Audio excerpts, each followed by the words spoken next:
Hello everyone, and welcome to BookSpot Central. My name is Philip Sobel, a reviewer and interviewer for this hallowed site, and joining me today to discuss his writing, his long love affair with a certain blue chapter of Space Marines, his New York Times best-selling work on the Horus Heresy series, and the joys of wearing a kilt in sub-zero temperatures, is David Gemmell Legend Award winner Graham McNeill. Graham, welcome to BookSpot Central. Evening. Thanks for having me, Phil. No, it's a great pleasure to have you here. I've been looking forward to this for a while. Well, let's get straight into some of the questions I've got for you. Well, first of all, I became aware as I was preparing that I think Nightbringer, which, correct me if I'm wrong, was your first novel. It was. Was published in 2002 first. Yeah. So we're now looking at 10 years, 10 years, yeah. Since your first published novel. Yes, I was looking at that the other day there when somebody was asking me how long I'd been doing this, and I had to think back and think, okay, when was the first one? When did I start for workshop? And when was it published? And then it was one of those light bulb moments of 10 years. That can't be. Wow. Yeah, that's about right.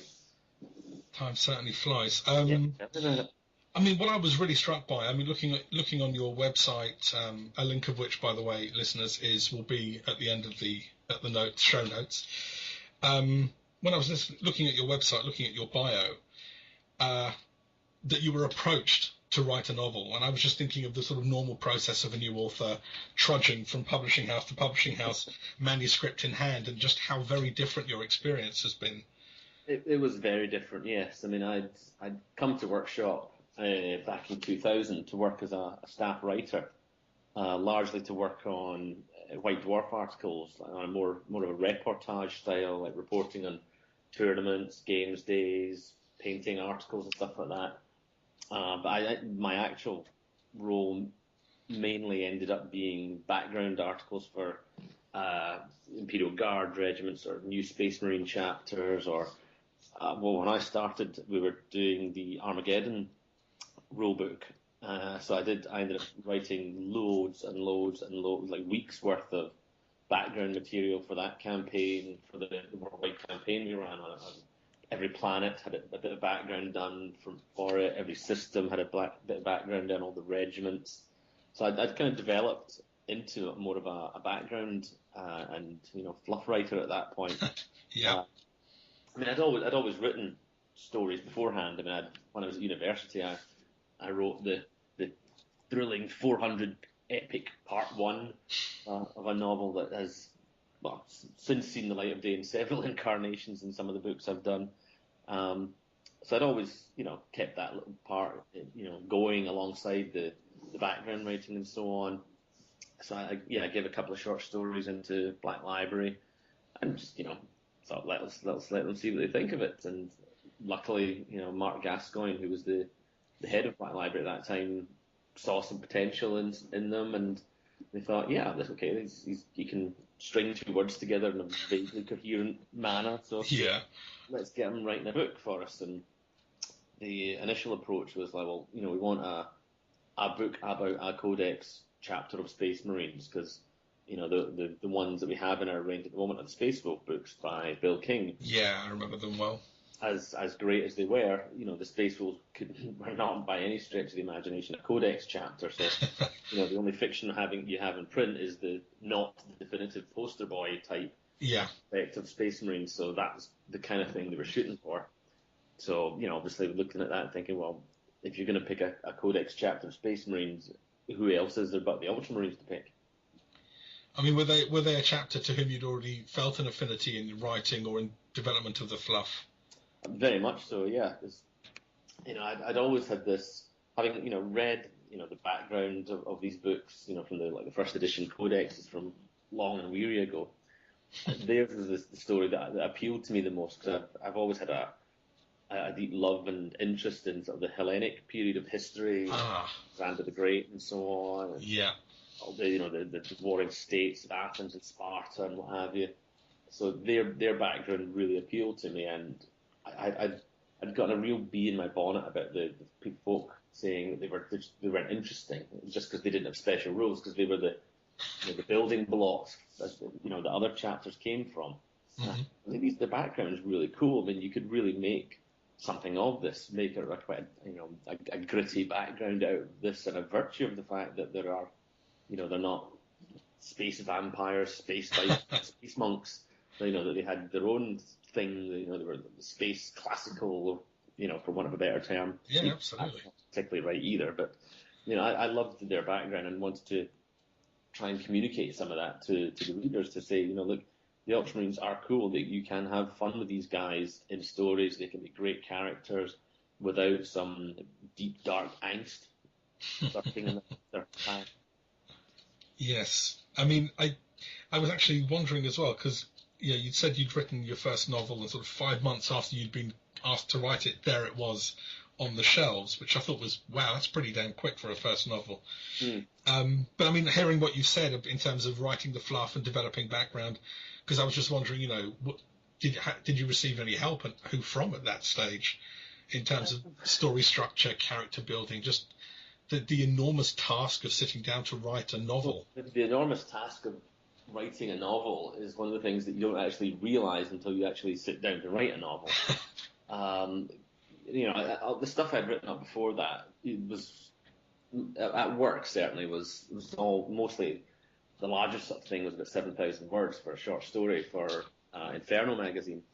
But I'd written, when I, like I said, that when I was at university, I wrote a novel, and that was a fantastic training tool. And working in the design studio for, as it was 6.5 years, that was an awesome training ground, because the writing in the studio for the codexes for White Dwarf, it had to be really, really good, and you were under the tutelage and working alongside Andy Chambers, Gav Thorpe, Jervis Johnson, and Thomas Pernin, and folk like that, and Rick Priestley, Nigel Stillman. You was a lot of big names, big people there. Yeah, I was going to say, for any of our listeners who are not that familiar with Games Workshop, that was some major name dropping there. Some of the really biggest names in Games Workshop. But yeah, that was a great but tough training ground, and in Black Library, but Mark Gascoigne himself was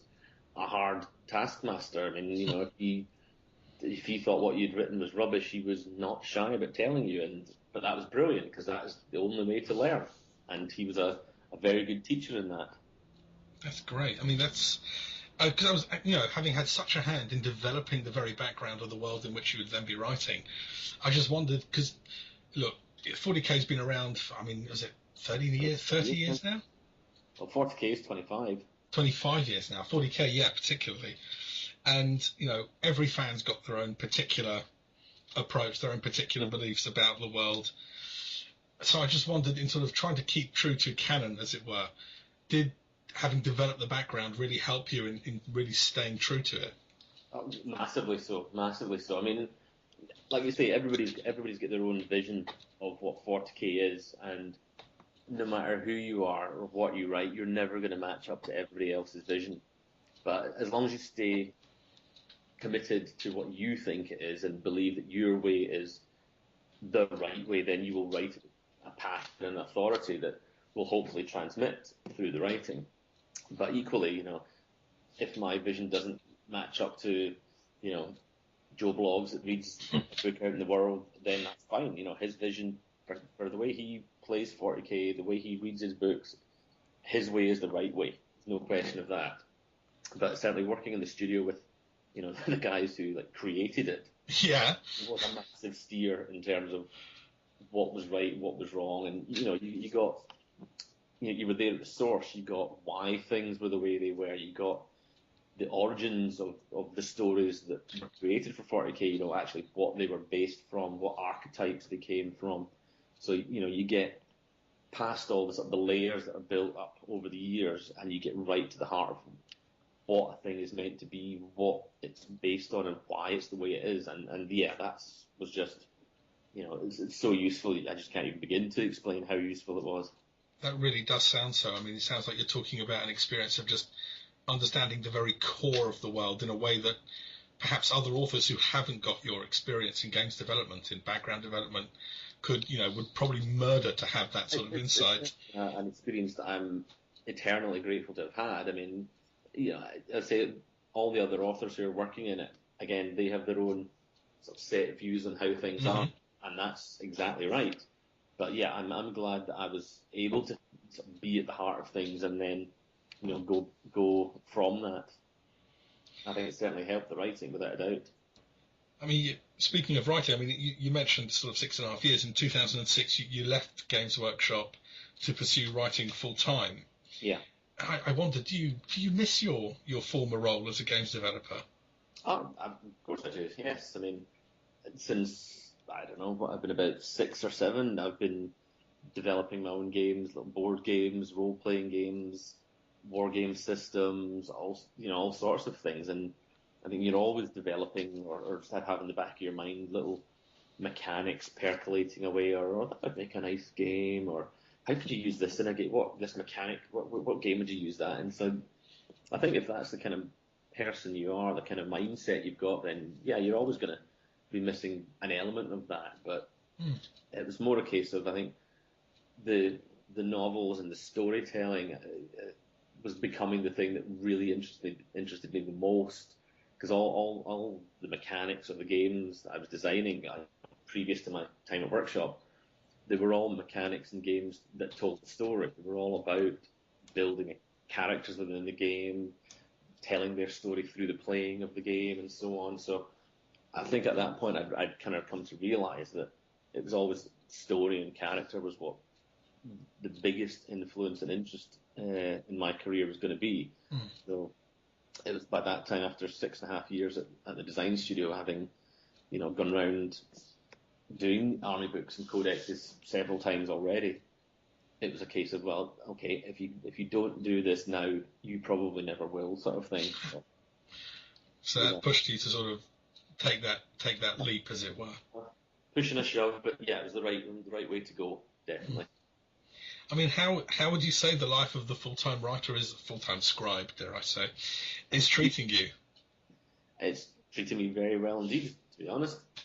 I love living the life I have with Anita and the children and the work, and just it suits my temperament to kind of work the way I do. I mean, I try and structure my days more or less like I was in an office, in terms of the time I spend there and when I stop for lunch and what have you. But yeah, it's great. I love the freedom to do what I want to do when I want to do it. I mean, it's like any freelance or self-employed job. It has its ups and its downs. There's no such thing as holiday pay or sick pay, or bank holidays are just a day you look enviously at the salaried man getting a day off and get paid for it. Yeah. But no, it can be a very feast and famine style of job, where you could have loads of work to do, then suddenly you get none to do, and you can't guarantee that you're always going to get that paycheck through in the last day of the month or anything like that. So you've got to keep chasing the work. So I'm in a very, very fortunate position where there appears to be a demand for the work, and there's certainly an appetite for it on my side to do the work. So I've got lots of projects lined up, and hopefully lots of people ready to and wanting to read what's coming up. Oh yes. In fact, I'll sort of, as a preview of the questions I've got coming, it's very much about your future work, and titles they're really excited about. Yeah, I mean, I miss the social aspect of being in an office with other people. That was I was in the very fortunate position of being able to work with my best friends, and play toy soldiers for a day. But yeah, that's writing is by its very nature a solitary occupation generally. That's why it's often very good fun and really rewarding to work with other people. Like Dan and I did with Titanicus and Mechanicum, or the Dark King and the Lightning Tower and so on. I mean, that's a great fun to bounce ideas around, and that's the aspect I'd say I really miss about the work is working in a room with, or a building with such a massive amount of creative people, artists, miniature designers, figure designers, heavy metal painters, scenery builders. It was a really fun place to work just for the sheer creative vibe that was filled the place. Yeah, I mean, I've never thought of it in quite those terms. That must be something. I mean, we will return to that idea later when we look at this sort of experience of writing Horus Heresy and the meetings that Aaron Dembski-Bowden has sort of broken out into the world and talked about his experience of. So I do want to come back to that later. Okay. I mean, I do wonder, do you still play 40k or fantasy at all? I still have all my armies. I don't get a chance to play nearly as often as I would like to. But we still have a regular Wednesday night gaming group that we get role playing. But I haven't had a chance to roll dice in anger on a tabletop for quite. That's a great way of putting it. I like that. I mean, I was also wondering, you left in 2006, at which stage, the fluff had taken a particular shape. You had the big picture. And of course, since then, it's developed, it's grown, it's changed. I still remember in fact, the first time I'd read about the Grey Knights was your article that I came across in Index Astartes way back in the day. Oh, the Death Watch as well. Yeah, and the Death Watch.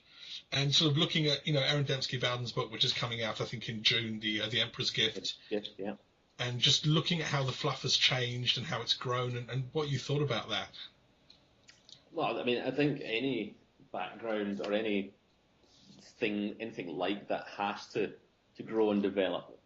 I mean, as my old boss Andy Chambers was fond of saying, stagnation is death. And if the background doesn't evolve and incorporate new ideas while still remaining true to what it is at its core, then you're in danger of it becoming stale and uninteresting. And then, what's the point of buying the new codex if it's just telling me the same stuff that I can read in my old one, sort of thing. Certainly with the Grey Knights, that one I'll have to confess of some ignorance to, because I haven't read the new Grey Knight Codex. So that one I'm not sure about. But yeah, I mean, I think... I mean, that was just an example. I was talking about sort of your experience of watching how it's developed in the broader scheme. Yeah, I like it. I like the fact that it's become more mythic, more epic in scale. Before, there was a period when it was kind of just like super soldiers in space. Then, when Phil and Andy and Andy Horror as well started working on the Witch Hunters and the Demon Hunters books, that was a conscious effort to sort of bring back the crazy, bring back that sort of dark, gothic, just insanity to the universe. I mean, like Ian Watson's books, the Inquisitor ones, for me, I don't, myself included, I don't think any of us have captured the sheer nuttiness of 40k as well as Ian did back in the day. Because, some of it a lot of the background got kind of smoothed out, a lot of the rough edges got taken away. And, what I always liked was the rough edges, because that gave it that sort of spiky, kind of dusty, broken kind of feel to it, which was exactly right for 40k. Now there seems to be a shift to more sort of that sort of legendary storytelling, as if we're telling stories of the legends that are yet to come, kind of thing.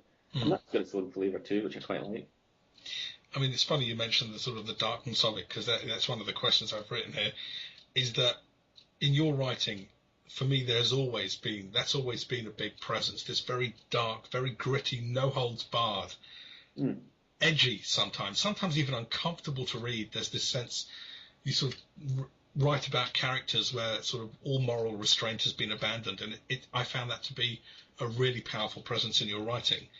The ones that came to mind for me were sort of the Ambassador Chronicles, which was the compilation of two of your Warhammer Fantasy novels, Fulgrim as well, same sort of idea.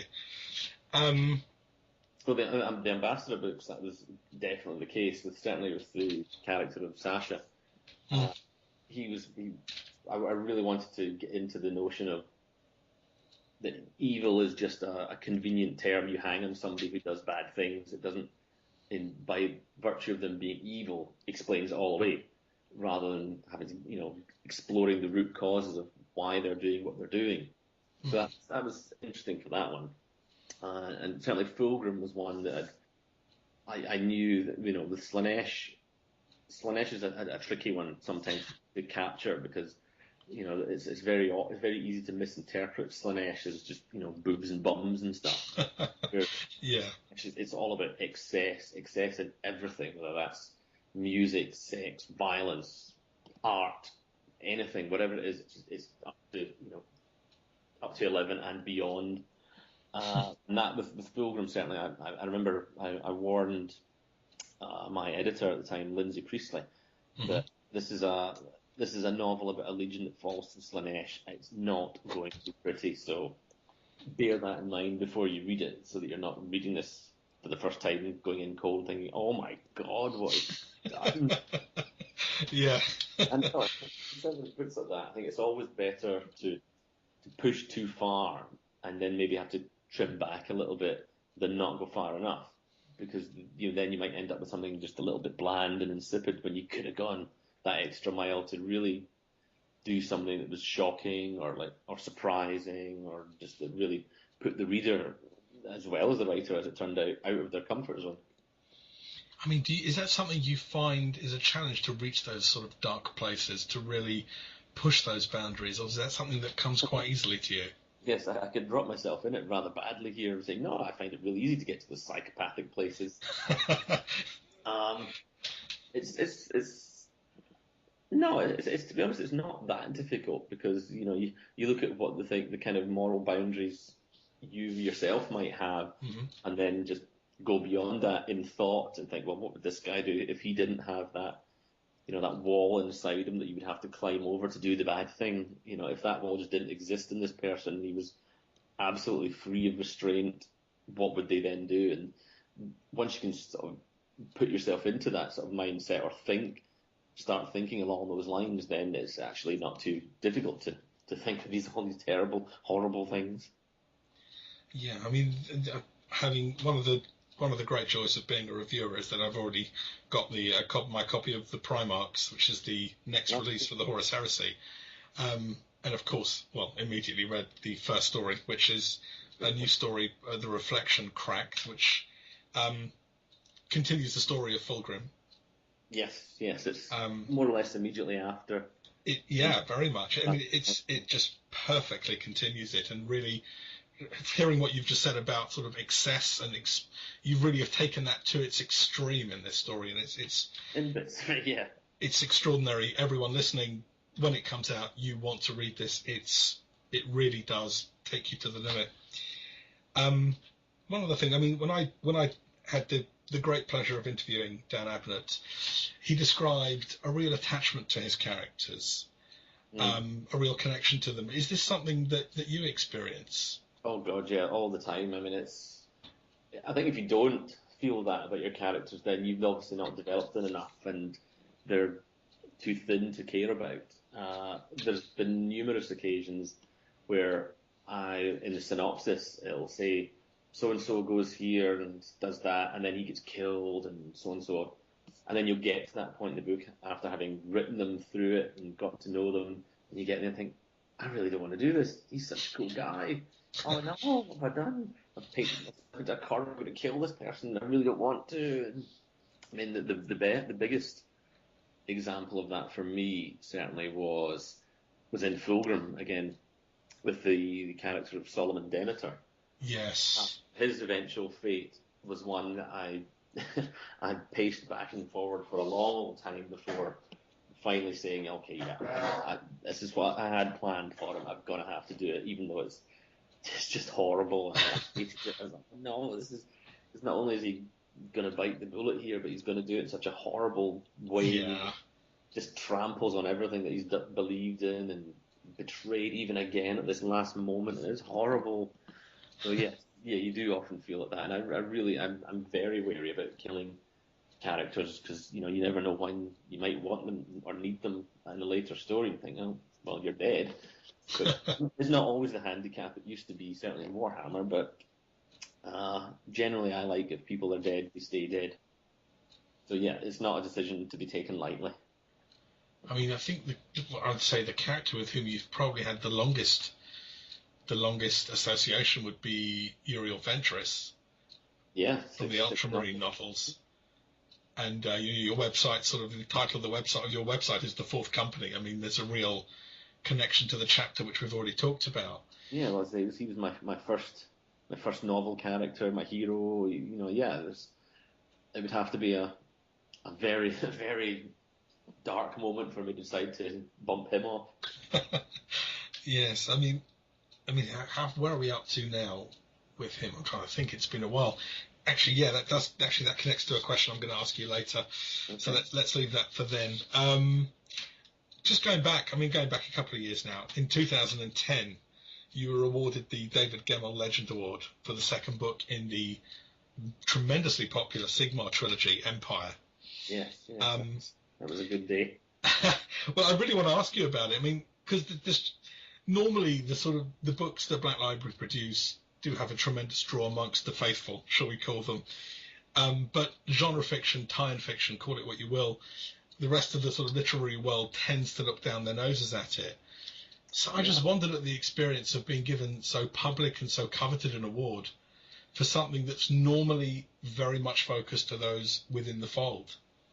Yeah, I think that's an attitude that is slowly coming about. And I don't want to say it's Black Library. We should have all the credit on that. That's just not the case at all. But a lot of authors are realizing, are putting the effort in and making the great books, and the only way to change that opinion is by writing good books, and in various all the different tie-in, whether it's Star Trek, Stargate, Black Library, Warcraft, Arkham Horror, whatever. Mm-hmm. The writers doing the work there are doing good work. I mean, I think the idea that we wouldn't maybe put in as much effort into a tie-in novel as you would to something else is ludicrous. I mean, I sit down to every book I write, whatever it is, whatever universe it's set in, whatever publisher is publishing it, and give it absolutely the same effort, because I want every book to be as good as it can be.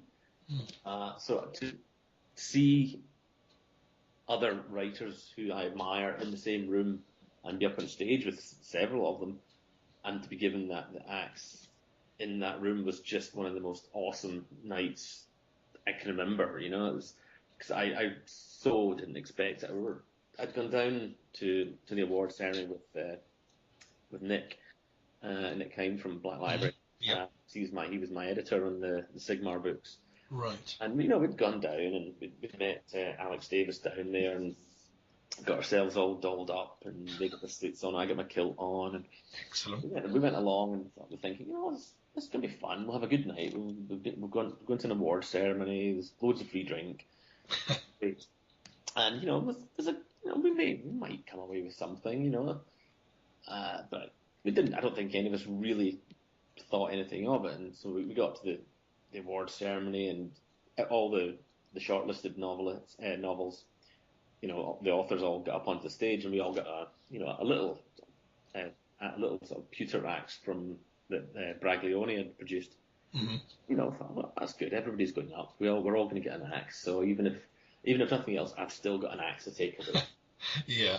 And and then they read out my name as the winner of it, and like I say, you could have hoovered me up from the floor at that point. Lots of authors whose work I really admire out there in the audience, and it's me up in the lectern doing a acceptance speech kind of thing. So yeah, it was really good, and I think that certainly raised the profile of Black Library and tie-in fiction as a whole, because you can see that reflected, I think, in the pages of magazines like SFX or Sci-Fi Now and so on, where you would never have seen a Black Library book being reviewed there unless it was to be very snarky at it. But that's changed completely now. A Black Library or a tie-in book will get as much of a fair shake at the stick as any other book, and if it's rubbish, it'll get stomped on. If it's great, it'll get celebrated. So that's great. That's the way it should be.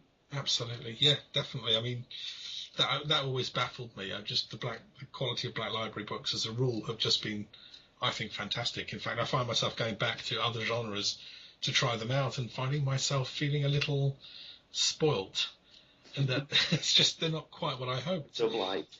Yeah, I mean, while we're talking about this, and then A Thousand Suns, a hugely popular volume in the Horus Heresy It's a series, very popular which book, yes. which I absolutely loved. I was just listening to it on the audiobook in the car and just enjoying the story again. I absolutely love it. I've linked the review again in the show notes. Oh. Um, it ends up on the New York Times bestseller list. Yeah, it did a bit. Yes, that was another. So that wasn't too long after No, it was. I think that was definitely that was a good year, 2010. It was George Mann, the head of BL, sent me a text just one evening saying, "Oh, by the way, the Thousand Sons is on the New York Times bestseller list." And I thought, oh, okay, that's good, Put the phone down and carried on watching the film, whatever it was we were doing at the time. And it didn't really sink in until the next day when I just got emails and texts from all over the place saying, look, my God, your book. And I suddenly I realized, actually, yeah, that's a big deal, that is. that really is. Because, yeah, it's been one of these tags you see on you see that in a Stephen King book or something, the New York Times bestseller, and you think, wow, that's Yeah, cool. You got to be doing something right to get on that list. So to see that on my books now is again a real sense of achievement on a personal level for what I thought. At the end of the day, I really enjoyed Thousand Sons. I thought it was I was really really proud of what we'd achieved with that book. But also, again, it reminded people that, you know what, people like these books. They're not just for, the dungeon dwelling teenager. They're for people who like good books. 'Cause, at the end of the day, I mean, there's one person I write books for, and that's me. If I want to write books I would want to read, and if I can do that, then hopefully people out reading the books will gain a measure of the enjoyment that I had out of writing it. definitely. I mean, it was just, in fact, while we're talking about it, just the research that went into A Thousand Suns. I mean, your mention of certain items of esoteric knowledge, just the Yeah. breadth of research that must have gone into finding it, because there isn't a book out there of sort of 101 fascinating esoteric facts. If So, only. yeah, I'll bet. My job a lot easier. I think it would. I just wondered about, because there's so much in there from so many different cultural sources. And, And I've for many a year I've been interested in all that esoteric stuff, the arcana, the golden, all the occult, not in a some creepy Ouija board kind of way, but just I've always been drawn to the slightly strange, the macabre, the slightly left of center stuff. So from very early age, I've read books about witchcraft or alchemy or psychic powers or the Lovecraftian side of things or just anything a bit strange. I've been drawn to read about. So it's one of these sort of accretions over the decades that I've been aware of this stuff and been enjoyed reading about it and learning about it. And certainly with actually coming to write the book, I did specifically delve into my collections to see what forbidden tomes I could consult and what books I had on interesting things that could be drawn upon to ascribe to the Thousand Sons. Because if you're going to write a book about a legion who are cleverer than everybody else, who base their entire sort of modus operandi on being cleverer than everybody else, but trying to help others be as clever as them to show them what they know and to allow them to see what they see, then you've got to put the groundwork in to make them come across that way. yeah, I mean, the idea of sort of this warrior scholar was such an interesting take. I mean, it sounds like, I just, in my mind, there's sort of, at the first Horus Heresy meeting, sort of giving out legions, and you must have either leapt on the Thousand Sons. Weirdly, not exactly. No, I mean it's a story we've told before, and it's still true to this day. Is like originally Dan was down to do the Thousand Sons, and I was going to do the Wolves. Really? Because neither of us, at the time, really thought about the other ones. I was immediately drawn to the Wolves because I loved the whole culture of them as we had established them, and I think Dan, he'll forgive me if I'm putting words in his mouth, but he just didn't think the Space Wolves at first were that interesting, that there was much to them. Yeah. Then the more we talked about the Battle for Prospero, the why it came about, the how it came about, all the ins and outs, the hidden truths, and yada yada and so on, the more he and I began to sort of revolve around to the point where I was thinking, actually, you know what, the Thousand Sons, these warrior scholars, the truth behind how certain of these events could have come to pass, that just sounds like a great story. I'd love to tell that bit. And the more we talked about the wolves, the more Dan started finding real depth to them and finding new avenues that he could explore with them that just sounded really, really interesting. And we looked at each other over the table and said almost at the same time, "Do you want to swap?" That happened. Which it was one of these decisions that was very fortuitous, because it was only once I started sort of planning out what I wanted to do with the book that I realised that I already had this wealth of background knowledge that I'd accumulated over the years that was just tailored to writing this book. And it was one of these moments where you think, what was I thinking not wanting to do these guys? Fascinating. And again, I'm putting words into Dan's mouth, but I think he felt the same when he started writing the Prospero Burns, because he had obviously, reading that book, he obviously had a whale of a time writing them. And obviously with A Thousand Suns being essentially out the gate first, I think that really helped, because I think it was nice to get almost like the surface story at first with depths along the way, but then when you get Prospero Burns, you get the real sort of underbelly of the story to see what was going on underneath, so to speak. So they work, I think they work really well as a companion pair of novels. So no, they definitely do. I mean, Caspar Hauser in Prospero Burns, again, another character fascinated by the esoteric, by the cataloguing of all human knowledge, so very beautifully parallels the Thousand Sons. Yeah, and again, we wanted to take, as we always do with any Heresy novel, we always want to be bringing something new to the table. We always want to be trying to take what you think you know and giving it that little nudge to the left, because obviously we're telling a story that essentially people know how it ends. So the challenge in telling that kind of story is to tell it in a way that from the very off you keep people off balance, that the story they think they know, actually, you know what, it might not be that story. Roughly it's going to go that way, but how you get there is hopefully going to be consistently surprising, and that's what keeps people reading.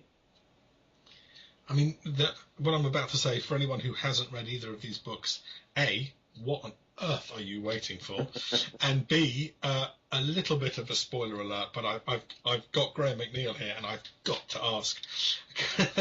I listened to the whole of A Thousand Suns all the way through, and then I started listening to Prospero Burns straight after, so I've really got the two stories right in front of me.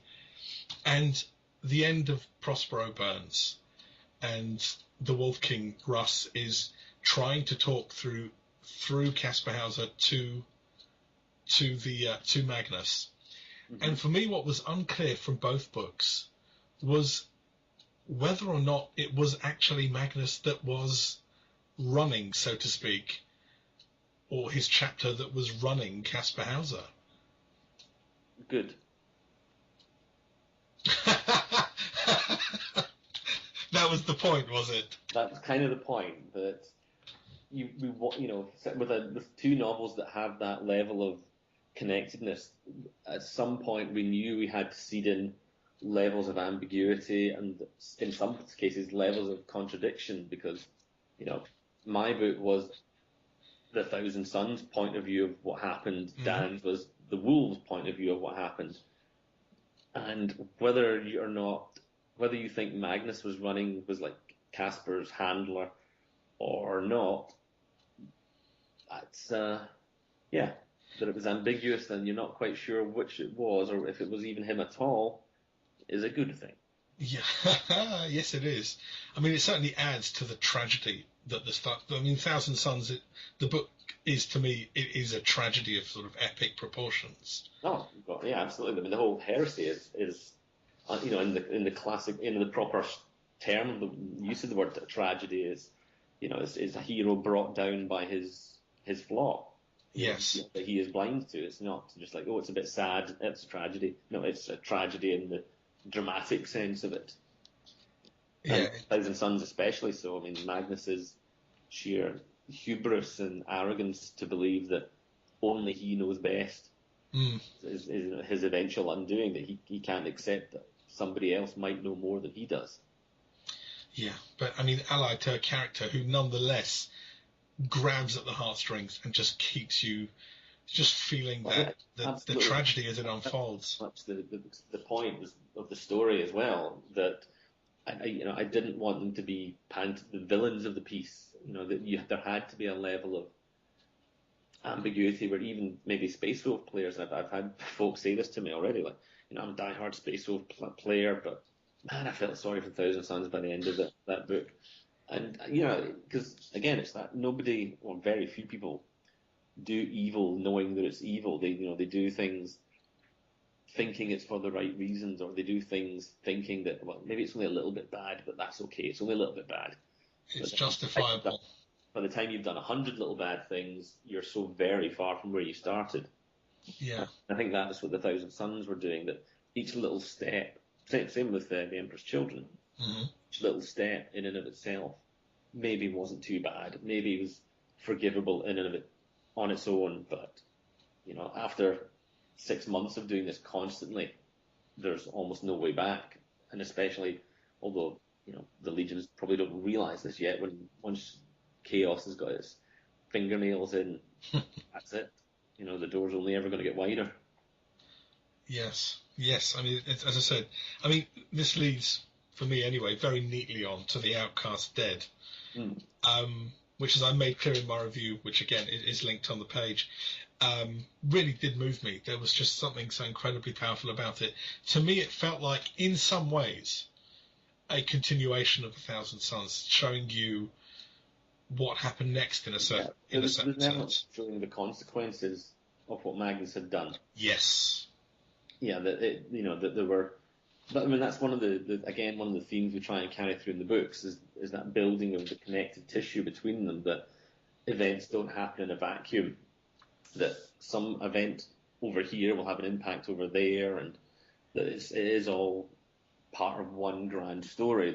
Yes, books can be standalone and be read on their own, but you will get so much more out of it if you understand the whole of what's going on, and that one story is part of another one, and whether it's just something obvious like a character walking from one book to the other, or an event having a repercussion in another book, or just thematically things linking through, then it's all part of creating that grand structure holding up the suspension of disbelief, if you will. One thing about, I think, correct me if I'm wrong, but of the Horus Heresy series, I think the Outcast Dead was the first to really take us back to Terra, back to Earth, as it is in the 40th. Yeah, as far as the novels go, yes. I wondered about what it was like to write about the center, the start of it all. Well, again, it was one of the strong feelings I have about any series or collection or anthology or whatever, is that it needs sort of textural variety, that they can't all feel like the same book. You have to have variation in it to keep it fresh, to keep it interesting, or to give the reader like pause for breath almost. So, when you've come off the back of two novels like A Thousand Sons and Prospero Burns, you need that level of, okay, let's step away from the front line and see something else, see something that's not as bolters blazing and chainswords flashing. It's, to borrow a term of Dan's, it's a domestic 40k. 30K. Is that as opposed to bolter porn? Exactly. It's seeing what's behind the lines, seeing what the Space Marines are protecting. It's seeing the ordinary, more or less, men and women of the 31st millennium. It's what's at stake, essentially. The Space Marines are out there fighting for it, but this is a way of showing what they're fighting for.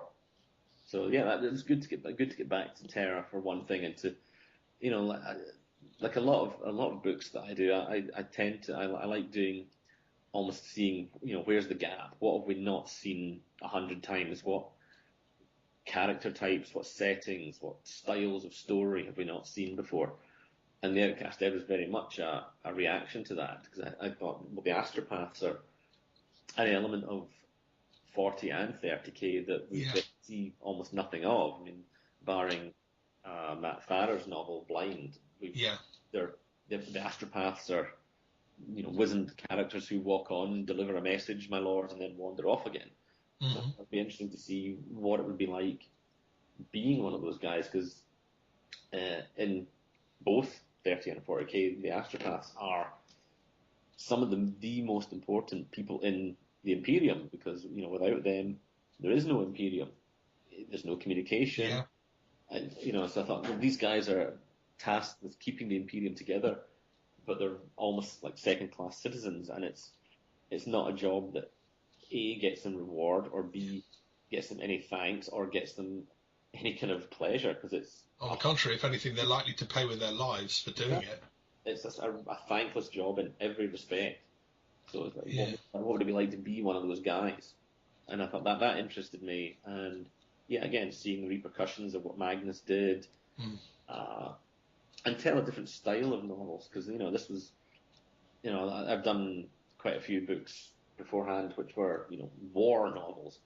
It was the front line, it was tanks, bombs, and fighting in the front line. This is a chance to do a thriller novel, essentially, a chase novel, and deepen that by taking quite a small cast of characters and really developing them beyond just the burly one, the heavy weapon, or the sniper, that sort of thing, and to give them something, and look at a few, like develop some of the ideas from A Thousand Suns with Atharva. Yeah, I absolutely loved Atharva as a character. All of the seven of them. Yeah, Seven Samurai definitely sprung to mind. Sorry? The Seven Samurai. Yeah, that was a part that was certainly lurking in the back of my mind at the time, because just to give each guy a bit of like with Githa and Chiron, to have a sort of resonance of the friendship between Garrow and Tarvitz, with the World Eater guys, to show that actually, they're not all just frothing psychopaths. There's more to them than that. Yes, that's certainly part of their makeup, but there's characters within that. Yeah, I mentioned that in the review, that there was complexity, there was relationship. I absolutely loved them. I mean, in terms of Kaiser Lane, again, the research question, because I'm always fascinated about what's the core of things, like you said yourself earlier. And for me, there was definitely some research into dreams. Oh God, yeah. Because in my other life, I'm a psychotherapist, and so that was it was fascinating to look into Zelane's mind of a powerful astropath. The dreamscape was particularly something that I adored, and his experience within it was just conveyed with such power. And a little spoiler alert for anyone again, but when Zelane himself is meeting with this mysterious figure in his dreamscape, which should be devoid of anyone. Yeah. We all know from, I think it was obvious to me very early on that this was the Emperor. Yeah. And it was just so touching a moment, so powerful a moment. I just wondered about your creative process within it. I had real pleasure in writing those scenes, because it was a way of writing the Emperor and having him appear in it without his emperoriness. Because when he's in public, he has to be the emperor. You know, he's a man who has no name other than the emperor. Hmm. He has no existence other than the emperor. And this was a chance to show almost a human side of him. Very much. And, pardon me, and just have him connect with another human being, which he never gets to do. So that was fun to write in that sense, and trying to, I knew even, writing the first few bits, it's like, yeah, there's no way people aren't going to get who this is. But even so, I'm not going to name him until Yes. the very last bit when they talk. Just because, it's, even if you know who it is, it's still hopefully a powerful moment when he is finally named, when it is revealed who he's been talking to, and that this is the guy who's going to ask him to go and give up his life to save. Mm. Yes. I mean, just again, another thing. One of the characters in the story for me was the petitioner's city itself. Oh yeah, definitely. That was because I knew that most of the story was going to be told in there, so it really had to have developed its own character along the way. Otherwise, it was going to be generic sci-fi city 101. I thought that's absolutely the wrong way to go for the Heresy era stuff. It's got to have a character, a shabby character all of its own. It really does. I mean, particularly in contrast to the Emperor's Palace. Yeah, again, deliberately putting the two side by side, Yeah, so that you get that level of contrast between, the slum and the squalor of everybody wanting to be, huddled close to the light, so to speak. Yeah. Yes, it was. It was just. It was a. I mean, I have to say, as I mentioned in the review, it just really grabbed me, and I had to read it. I think it was twice, at least twice, before I felt able to sit down and write a review. Yeah. If I could ask, I mean, this is a bit of an interview trope, but it is an interesting one nonetheless. Your influences, your inspirations as a writer, what you like to read, your favourite writers, that other side of being a writer, the putting words in, as it were. I think the two writers I think that have, without a doubt, influenced me the most are David Gemmell, for one, and Clive Barker. I mean, David Gemmell, I don't think anybody's written any heroic fantasy as good as he did. And Clive Barker, just the level of invention in his stories is just always consistently blowing me away.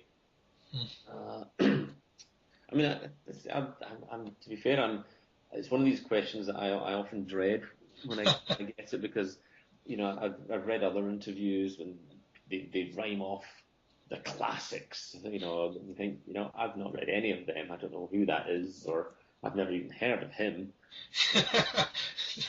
Doesn't seem to have slowed you down, though. It feels slightly, like something fraud. When I like Stephen King and Clive Barker and Terry Pratchett and well, to be fair, though, this like M. John Harrison, his stuff was very good. Robert E. Howard, who else? Gene Wolfe's The Dying Earth books. One of the ones actually, Douglas Hill's books, the Galactic Warlord series. I remember reading them at a very young age, and I've still got them. I still read them every now and again because they are unashamed adventure, pulpy sci-fi adventure novels, and they're great because of it.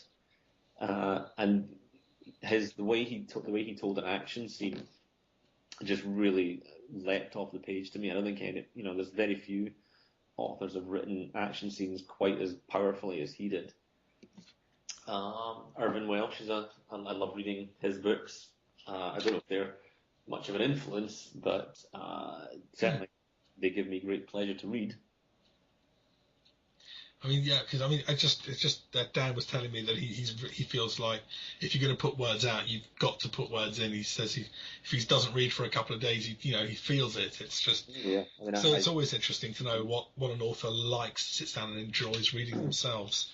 Yeah, I would say it's weird when you would think, being an author, that you would suddenly, your consumption of books would just triple, but I found it actually goes down a lot. Just reading simply for pleasure, that is the thing I miss a lot of. I mean, I don't get to do as much as I would like, and I read every day, without question of a doubt. But a lot of what I read is either the stuff I've been doing over the last few days to correct it and read it, research stuff for the next book, or just all work connected stuff. Or books I think, well, that might be quite useful there could be something interesting in that I could, develop in a later novel. To actually read simply for pleasure, actually, it's often to get to do that. A rare opportunity nowadays, then. Yeah, I mean, I got some graphic novels when I was up at the SFX weekend, or some Judge Dredd stuff, Doom Patrol, a lot of Grant Morrison stuff, and that's all sat next to the bed, ready for reading. So, comic books, graphic novels are a big draw to me. I like going back to that different type of storytelling and getting a lot of ideas, visually for what works in a story, or how to picture a thing or an event in a story, and I was like, how might that be done in a comic book? Because that helps in the writing of it, imagining how it would look. Definitely. Yeah, I mean that the whole idea of comic book, sort of the step for me, the step between the book and the movie is the comic book. Yeah, I mean it's something I was at Alt Fiction a couple of weeks ago.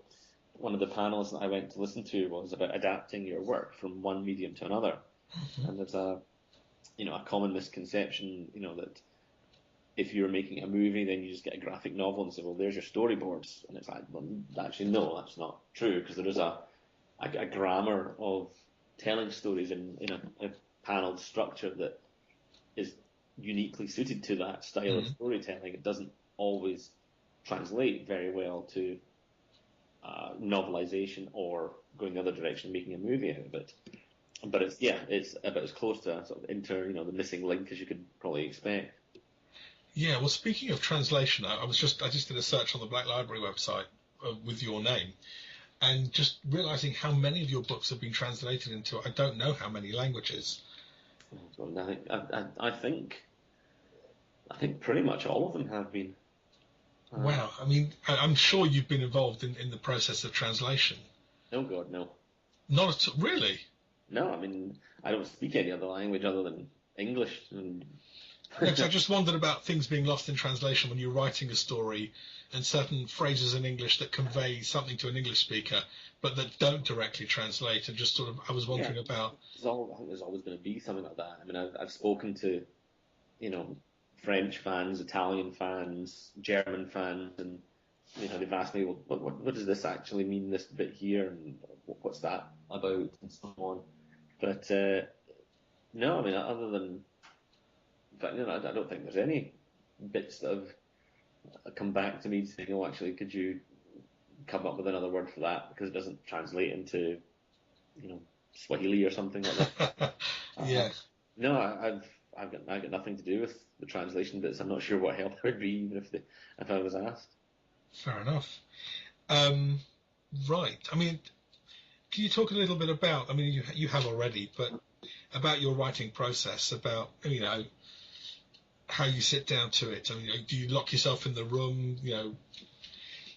Are there any indispensable tricks or methods to producing? The thing is, if you ask 10 writers, they'd tell you 10 different things. And it was something I was at Alt Fiction. I was talking to James Swallow and Sarah Cockwell about we all have our little quirks and superstitions, or little rites and rituals you do before you start a book or what have you, and we all have our little bits and pieces. Like when they all sound a bit OCD-ish when you speak them out loud. They all sound a bit crazy, but I just don't feel right starting a book or doing this particular thing in a book if it's not the way I like it.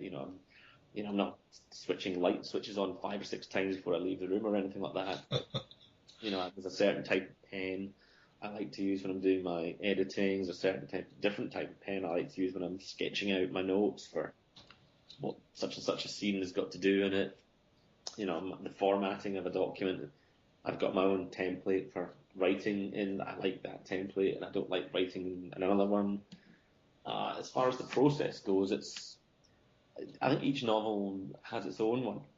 Depending on what kind of a story you're telling, it will, in a number of ways, inform the kind of process you'll go through. Because I mean, process sounds like quite a linear thing, like a will True. work one book after the next, and it's never like that. I've never planned or written a book the same way twice, which is probably a monstrously inefficient way of doing it, but the stories aren't about efficiency. They're about No. what feels right and what resonates and what's surprising and what's interesting. And as I say to everybody who comes to me to speak about writing or to ask about how any tips and what have you, the best tip is to get the words down on the page, because you can be telling me about all these brilliant ideas you've got, but until you get them down on the page, that's when all the best ideas come. Once the characters are moving about and talking and doing things, that's when the real inspiration strikes. That's when the story really starts to take shape. I mean, you can have a synopsis, and that's got your framework in place, and that can be as rigid or as flexible as you like. I mean, it depends. Certain different writers like different levels of that. Some people like chapter by chapter, scene by scene plannings. Others like, well, some stuff happens, he goes there, and some more stuff happens in the end. We're in the middle of that. I like the structure in place, but enough flex built into it that if better ideas occur along the way, and they 99% of the time will often will, then I want a story that's robust enough to stand up, but flexible enough to incorporate those ideas. So it's kind of quite an organic process. You work out certain scenes that you want to have in the book. Maybe you've got the ending planned out. Maybe you've got a scene you want in the middle of the book, or okay, how can I link these together? How would one naturally flow into the other? And the desk in my office is just awash with post-it notes, because I'll be writing a scene about something, and then I'll type a phrase or a line of dialogue and think, oh, that's interesting. I hadn't thought of that. Okay, well, would that mean he could then do this? But that would mean, and then post-it note, and down it goes. Because if you don't write things like that down, then you will forget them. Yes. And stories will be the poorer for it. So, the process is in my head, in my way. I mean, there is no process. No, that's what I mean. I'm fascinated by the creative process. I wasn't asking you in order to get sort of tips which can then be passed on, although you have given, I think, a really crucial one. It's a difficult one to pin down, because I almost, it's one of these things I almost don't like analysing it too much, and for people that, if I take it apart, maybe I can't put it back together again. Yes. So then let's step away from this conversation. Let's step away and move on to other things. I've mentioned it before. I'm just going to ask about it again. The writers' meetings. I mean, you said it yourself. Dan Abnett said the same to me, that writing is a very solitary profession. But just the idea of that, so many creative minds in one room in these meetings, and discussing the Horus Heresy and discussing how you want to develop the stories, and just some reflections from you about that experience.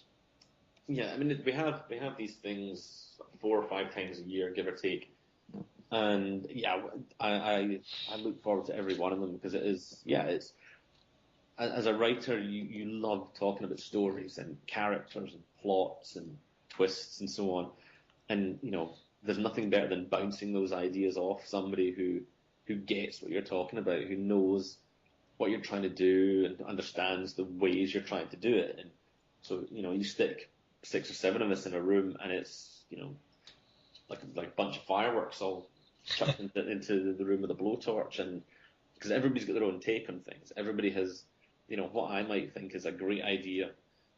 Jim might go, have you thought about this? And then Dan will go, oh yeah, I love that, because then you could do this. And then Aaron or Gav or Chris or somebody will chip in, and before you know it, what you thought was a nice solid idea suddenly blossomed into this massively elaborate, convoluted, massively deep idea that I think, wow, I would never have thought of that on my own. And that's what I think is the key to these meetings, is that we all come away inspired. We all get fired up by what everybody else is bringing to the table, and we all mash these things together, and all of us come away with ideas that we just couldn't have come up with on our own, and that are all the stronger because of it. I mean, yeah, I mean, it's there's always, there's not knife fights or anything, but we all have our different opinions on certain things, and that they often lead to the best outcomes, because you really get to the heart of what it is you're talking about, because you have to really dig deep to see, okay, why am I wanting this and why is he wanting that? And then that often leads you back to again, as I was saying, it leads you back to the source. Yeah. Leads you back to the archetype of what this is. I mean, however the stories get told, however they get dressed up, at their heart, the Heresy is a story of brotherhood. Mm-hmm. That's the constant motif and the constant theme that runs through all the books. It's a story about brotherhood broken, and what all that entails. And oftentimes, whenever we're going off on one of our many tangents, we often have to come back. Okay, how does that serve the main story? And then we'll go, all right, okay, yeah, I see that. We forgot that. And then it'll reshape what we've been talking about in a more constructive way. So it serves several purposes. The meetings, one, I said, it just inspires us all to get pen to page as quickly as possible, and on a practical level, we talk through.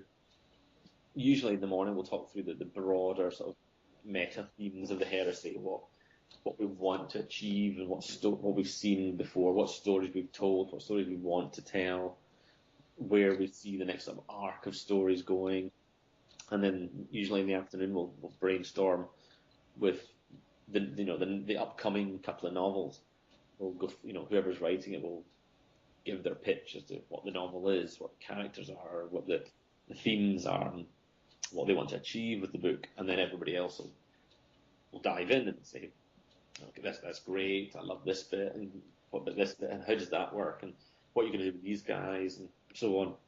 So whoever's got the next couple of books, whatever authors are working on the next couple of books coming out, they'll generally go away much richer in terms of story ideas, twists, and little kinks to the plot that they might not have before. And we've all done that. Dan, me, Jim, Aaron, Gav, we've all gone away with little tidbits that we thought, oh, you know what, that's great. That's a really good little wrinkle to the story that I hadn't thought of. God, what I wouldn't give to be at one of those meetings. Which leads, by the way, quite neatly on to your upcoming titles. Yeah, I think it's a strange one, because you work so far in advance that you just think, what is coming out now? Oh yeah, that's stuff I worked on like a year ago.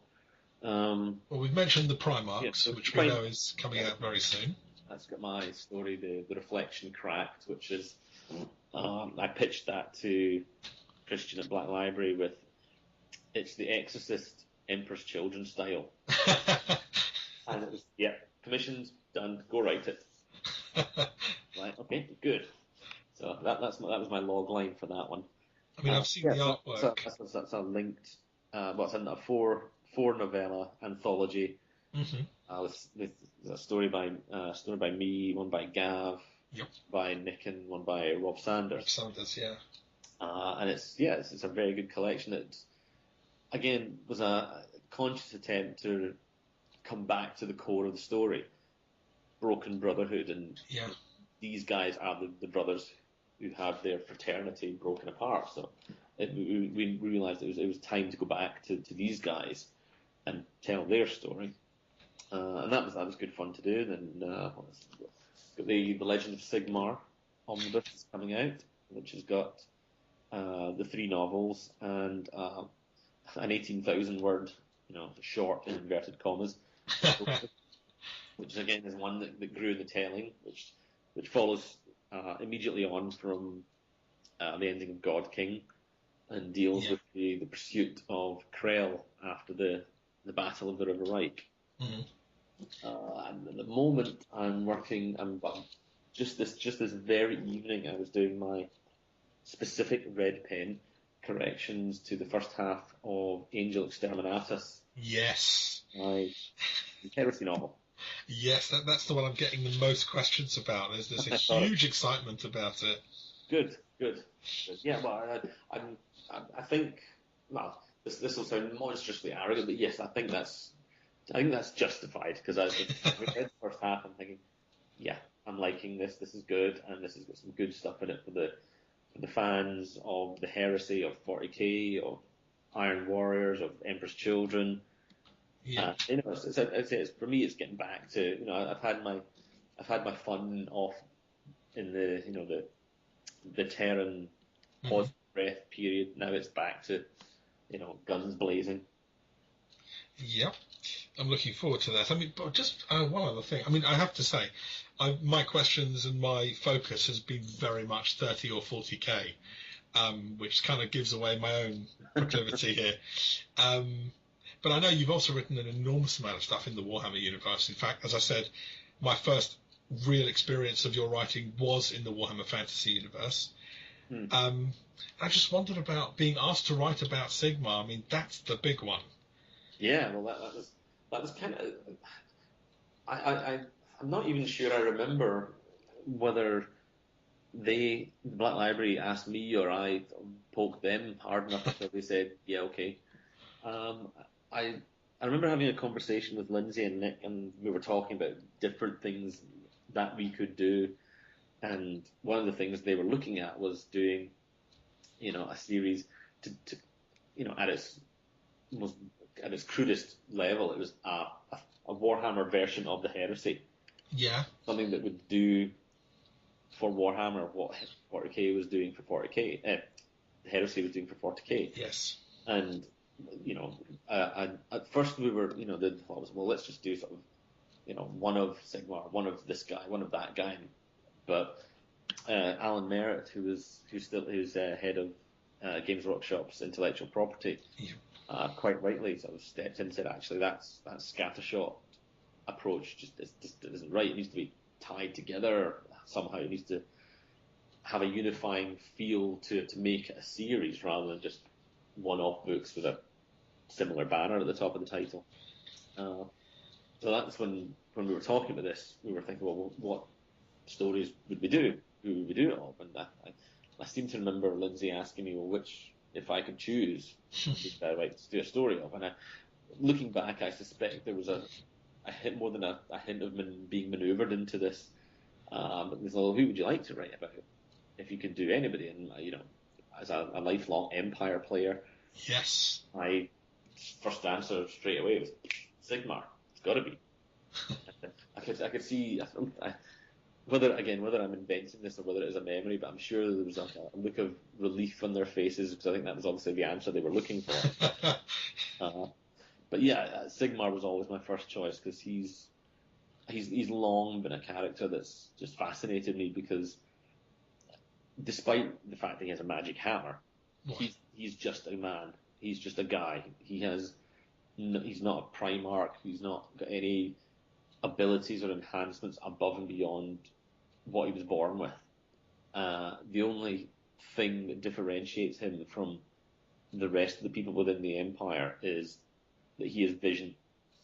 He alone, out of all the people in the Empire, can see that the way they're going now, the petty tribal wars, the border skirmishes, the isolationist policies, for want of a better term, and the tribes.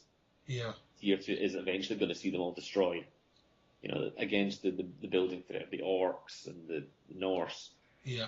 They can't survive that way. He's the only one that sees that they have to unite. That they strength and unity. Yeah, exactly. And, on the one level, it's an altruistic thing that species survival depends on us all coming together. But on the other hand, he wants to do this and he wants to be in charge of it all. So it's not entirely altruistic. He wants to save humanity, but he wants to be at the top of the pile while he's doing it. Exploring the themes of a character who, in all these people, is the weird one for thinking like this, and who, almost the arrogance of some think that they can do it, and how he does it, being just a man, was I thought, what would be make it a really interesting story? Yeah, that is actually fascinating. That the sort of person you need who has that vision, who also then needs to have that, I don't know, that confidence, that self-belief that will allow them to do the things other people Exactly. wouldn't dare. If he doesn't have that, then he will falter at some point. Yeah. I mean, that's kind of the theme. I mean, the three books have this kind of ages of man kind of thing going through them, whereas Heldenhammer is a very brash, youthful kind of book where the characters are young. I mean, they start off at 15 years old. Wow. Yeah. It's all we can do anything. We're immortal. We can achieve whatever we want to achieve. Empire is kind of the middle-aged man where some of them are getting married, some of them are having children. They've got that sort of first taste of mortality when people around them start dying.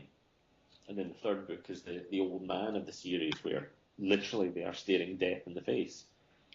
So there's a deliberate sense of progression through the books, and that sense of family to it that gave it that sense of being something real, where it wasn't just we're not just fighting the orcs because they're orcs. We're fighting the orcs because we're trying to save the people we love who are miles behind us, kind of thing. It sounds like a fascinating trilogy. As I've said, I mean, for me, obviously, 40k, 30k is very much my drive. Although I do like a nice Warhammer book. I mean, your own preference personally, do you find yourself more of a 40k, 30k man, or more fantasy, or somewhere in between? Well, it's tricky now because I mean, even those sort of genres have kind of broadened out a little bit because there's Time of Legends is a genre all to itself now within Black Library is quite distinct from Warhammer. I don't know. As a writer, the fantasy side of things writes a lot quicker.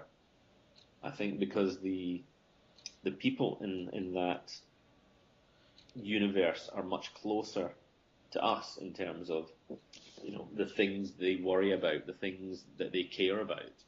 In 40k, your life is unlike anything we've ever experienced. Where in Warhammer, the life of a husband there is he loves his wife and his children. He wants a warm meal and a nice place to sleep at the end of the night.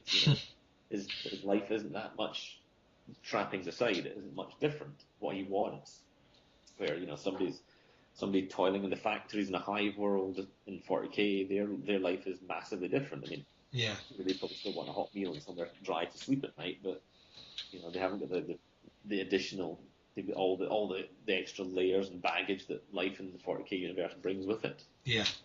As far as reading goes, I mean, I don't really have a preference. I love a good book, regardless of whether it's fantasy, 40k, cyberpunk, or whatever it is, steampunk, any other the multifarious punks that there are now.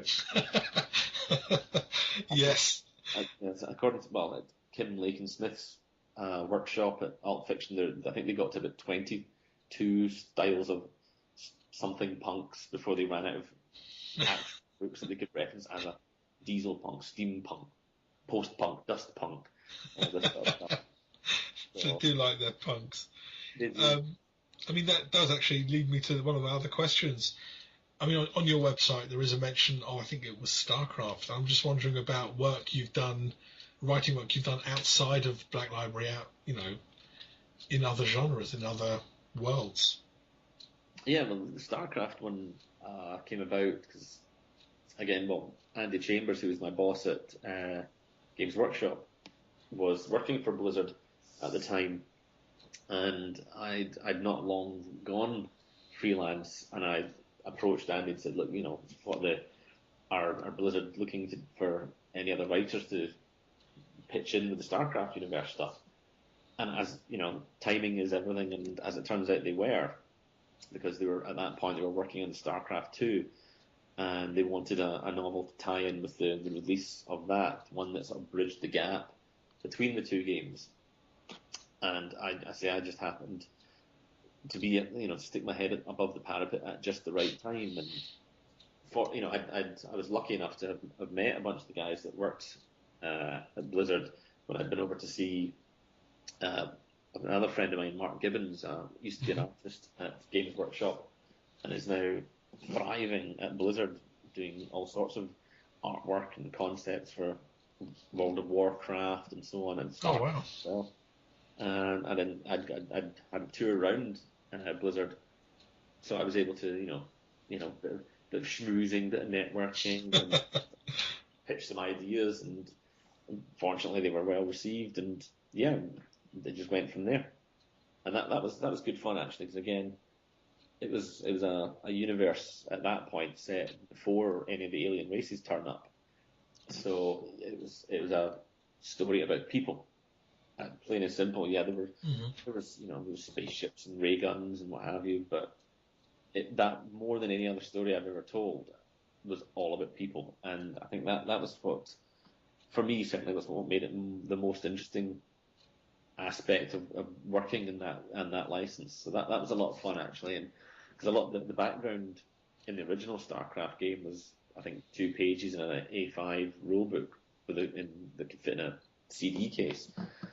So a lot of the aspects to some of the big players were slightly muddy and a little bit undeveloped and a little bit at first contradictory. So getting into the guts of that to try and figure out what made these people tick and why they did what they did, and how somebody who was in this position could then end up here. That was a lot of fun, because what's, for me, the most interesting thing about telling stories about particular characters is watching the change they go through. It's how they went from the guy that was there at the beginning of the story to the guy that's there at the end of the story. What emotional journey, what psychological journey, or what actual physical journey they've gone on has shifted their character from one place to the next. And that was a novel that allowed me to really embrace that part without having to worry about, giant explosions and squid. Certainly then the Arkham Horror stuff that I've done for Fantasy Flight. Oh yes, that's indulged a massive passion of mine in telling stories in the Cthulhu mythos, because I've been a massive fan of Lovecraft's ideas and the mythos and what have you for I don't know how long now, decades certainly. So when the chance came to write stories in that universe, that was a no-brainer, absolute no-brainer. Wow, are there any sort of things on the wish list? Any genres or worlds you would love to write in? Pardon me. There's probably dozens if I thought about it, but at the moment, certainly, I mean, the projects I've got lined up with BL and a lot of the work I've got on the back burners, they're just waiting for slots to get done, is all stuff that's massively exciting me that I cannot wait to get doing. So, to be honest, even if I thought right this instant, I would love to do a X novel, whatever, it would probably about 4 or 5 years before I had time to do it. Okay, I'm just asking in terms of... Said that, a Firefly novel would be awesome. I'd love to write, Mal and Zoe and so on. That'd be great. That'd be good fun. Seriously, by the way, when people hear this, thousands of fanboys and girls around the world are just going to drool all over their keyboards. A Firefly novel by Graham McNeill. Well, yes, please. I ran a Serenity playing game campaign, and I have to say that was one of the most fun experiences I've ever had role playing. It was great fun, and the players were fantastic. Everybody got so into the spirit of it, and I don't think I'd be putting words in their mouth by saying I think they all had a fantastic time as well, because a role playing things GM and players need to buy into, and everybody did, and it was brilliant fun. So I would love to do a Serenity novel if such an opportunity ever came up. Yes. See, you've got me in a role now. Actually, the other one I wanted to do was when I was over in New York at the Book Expo a few years back, with George Mann, and we went up to his publishers at Tor in the Flatiron Building, and one of the editors there was in the early stages of getting a novel based on BioShock put together, and that was that. I mean, I loved the first BioShock game. I thought it was just fantastic. It was a great meld of storytelling, of atmosphere, Yes, action. So yeah, that was when I poked at the door of that one for a while. But they already had Ken Levine, the guy that created the BioShock world, in place to do it. And I'm like, oh, well, not actually. I don't think he actually wrote the novel, but he was certainly involved on a quite heavy level. So I think that one was always an ambition destined to be unrealized, but fun. But yeah, if somebody out there knows Joss Whedon, knock on his door and give him my email. Oh yeah. Okay. Well, I mean, we've covered a great deal. I'm going to get to the questions now from the guys and girls at the Heresy Online forums. All right, cool. Yeah. So, Child of the Emperor asks, any information concerning Angel's Exterminatus would be welcome. As would his response to the criticism levelled at the Outcast Dead in regards to Magnus's warning, screwing with the chronological timeline of the Heresy. Well, I'll answer the second part of that one is what I'll answer first. Okay. Just wait and see, and ask for that question again in a year. Oh, you tease, you. Okay. Yeah, these things where we often, I was chatting to Jim about this at Outfiction. It's like, sometimes when you hear things like that, and you think that's at just first read of the book, that's obviously the conclusion you would come to. But have faith. We do talk about these things. We do know that on the surface that might seem inconsistent, but have faith that we are aware of it and we know what we're doing with it. I mean, I'll have to tell you, I did not notice. I read the book. I tend to read the books very much, immerse myself into them, and this stuff doesn't occur to me. But a couple of people mentioned that on the thread I opened. Super Squid asks, I would love to hear if he has any projects planned for maybe writing books on the successor chapters that can be found in the Imperial Armor books, like the ones in the Bad Ed War series. No particular plans to do a specific book about any of those chapters, but it's always like involving other chapters. It's like, say, the Raven Guard appear in the chapters due, and again, they're always good books to sort of show up successor chapters to show how they've diverged from the original template of the Ultramarines. Yeah, well, just say never. Absolutely. If a chapter leaps out at me, if I'm whenever I'm skimming from things that I haven't covered or we haven't seen before, and see something that goes, oh, that's interesting. Well, yeah, potentially. Okay. C.K. Crawford asks, he says, I asked him if Angel's Exterminatus was an Iron Warrior novel, and he said they are heavily featured. Does he think he would like to do one exclusively for them? Well, Angel Exterminatus was in my head. It was going to be pretty much an Emperor's Children novel with Iron Warriors involved in it. The writing of it has since beat me around the head and said, "Don't be silly, it's the other way around." It's very much Angel Exterminatus very much is an Iron Warriors novel with Emperor's Children involved. I mean, they're very heavily involved, but the more I've written of the Iron Warriors, the more I've realised. Again, as we've talked about earlier on, it's like when you're in the guts of the story is when you start realising what it's about, which sounds daft, but no. The more I wrote the beginning scenes of it, the more I wrote the opening seeds that were going to flower into the story arcs, the more I realised actually this isn't Fulgrim's story at all. This is Perturabo's story.